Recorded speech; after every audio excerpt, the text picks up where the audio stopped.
Hey guys, so today I've got our 2018 Toyota rav4. I'm going to show you how to reset the maintenance required light after the oil change. It says visit your dealer, but you don't have to. You can do it by yourself. No special tools are needed.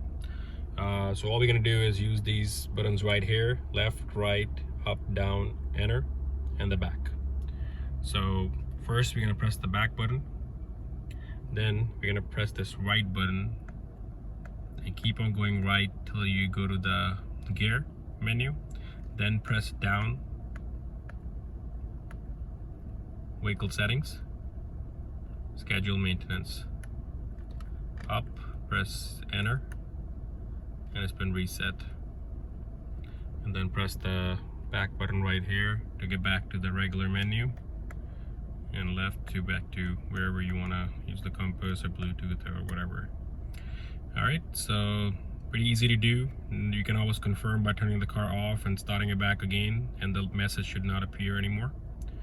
And thank you for watching this video. Hopefully it helps somebody. Please like and subscribe.